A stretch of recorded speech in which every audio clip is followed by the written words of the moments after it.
अनोखी कहानी सुनाऊंगी। कहानी क्या, उपन्यास है। आपने नाम न सुना होगा।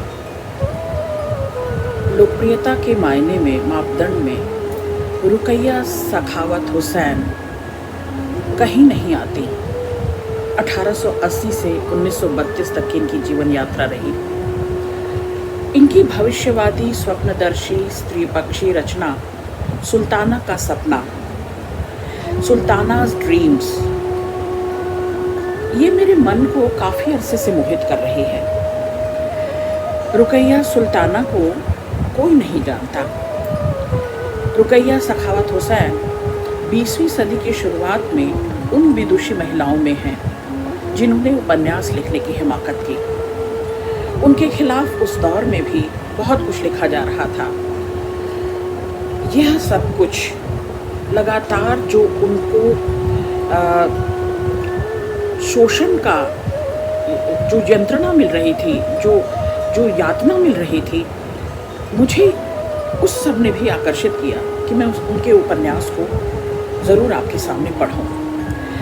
महिलाएं शिक्षित नहीं हुआ करती थी उस दौर में, और उन महिलाओं से रुकैया सखावत हुसैन पुरुषवादी समाज के रेशे रेशे को, उनके खिलाफ मोर्चे को उजागर कर रही थी।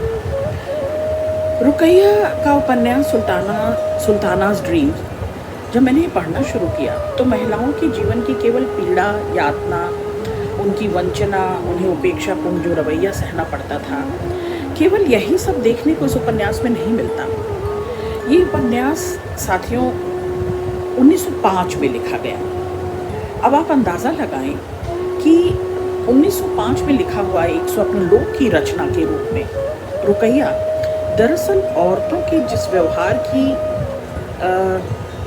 से जिस व्यवहार की उम्मीद की जाती है, समाज के वर्चस्ववादी पुरुष के और उसके प्रपंच के, उसके ढकोसले के खिलाफ अपना आक्रोश, अपनी आकांक्षा और अपने सपने इजहार कर रही थी। एक अमानवीय वातावरण 1905 में भी था और आज भी है कमोबेश, पर उस अमानवीय अन्यायपूर्ण वातावरण को 1905 में आवाज़ उठाने वाली रुकैया सखावत हुसैन महत्वपूर्ण बात को इस तरह से उस पूरे दल को, उस बल को, उस छल को उजागर करती है। वे नकारती हैं, कहती हैं बुद्धि और विवेक के मामले में महिलाओं को पुरुषों से कम क्यों आंका गया। सिर्फ यही स्थापित नहीं करती कि इस मामले में औरतें पुरुषों से कम समर्थ हों या स्वप्नलोक की खोजपूर्ण वैज्ञानिक घटनाओं के जरिए दरअसल वो अपने मूर्त और अमूर्त, जो सामने दिखाई दे रहे हैं और जो नहीं दिखाई दे रहे नेपथ्य में, सभी स्त्रियों को, स्त्री पाठक को स्तब्ध कर देती है। रुकैया स्वप्नदर्शी है। औरतों का स्वप्न देखना भी एक जुर्म है, और जो सपना वो बुनती हैं और जिस सपने के माध्यम से सुल्तानाज ड्रीम्स लिख रही हैं, वो सपना भी पुरुषवादी आक्रोश और घृणा के शिकार उन तमाम औरतों की उपेक्षा को उद्घाटित करती है। और हिंदी में ऐसी कहानी सुलभ नहीं है, अभी तक नहीं है। स्त्री विरोधी पितृसत्ता जब चरम पर था, उस जमाने में स्त्रियों के साथ जो बर्ताव हो रहा था उस पर तो कोई अचरज नहीं है, लेकिन रुकैया सुल्ताना का यह कहना अपने उपन्यास में कि प्रिय बच्चियों, इस उपन्यास को पढ़ना मत, छूना भी नहीं, तुम्हारी जिंदगी तबाह करके रख देगी, तुम्हें बीमारियां और व्याधियां घेर लेंगी। ईश्वर ने तुम्हें पैदा किया है इतनी छोटी सी उम्र में भटकने के लिए, बीमार पड़ने के लिए, अपने भाइयों, रिश्तेदारों और आसपास वालों की घृणा का पात्र बनने के लिए। ये सभी वाक्य प्रश्न चिन्ह में है। यानी रुकैया रुखसाना हुसैन आपसे प्रश्न कर रही हैं, उन तमाम बच्चियों से प्रश्न कर रही हैं जो बुद्धि और विवेक रखती हैं, जो थोड़ा बहुत पढ़ती लिखती हैं, जो प्रश्नाकुल हैं, जिज्ञासु हैं।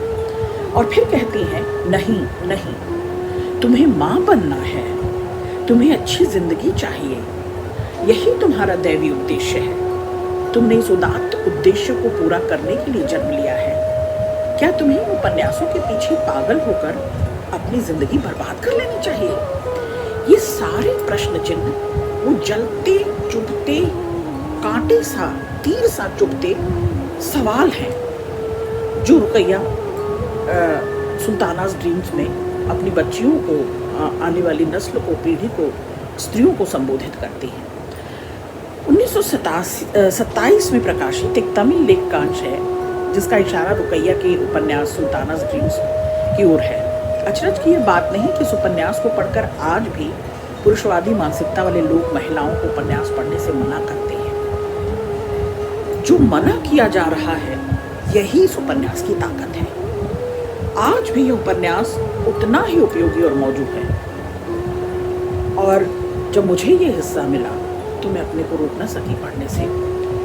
हमारे महाद्वीप में नारी मुक्ति की मशाल जलाकर रुकैया को याद करने के लिए बांग्लादेश में 9 दिसंबर को रुकैया दिवस मनाया जाता रहा है। भारत में क्यों नहीं? 1932 में तो बांग्लादेश ही क्या, पाकिस्तान भी नहीं था। रुकैया तो अविभाजित भारत की धरोहर है ना? फिर यह उपेक्षा क्यों? क्या इसके पीछे लैंगिक पूर्वाग्रह है या उससे भी आगे कुछ? इन्हीं मजबूरियों को उद्घाटित करने के लिए मैं ये उपन्यास पढ़ूंगी।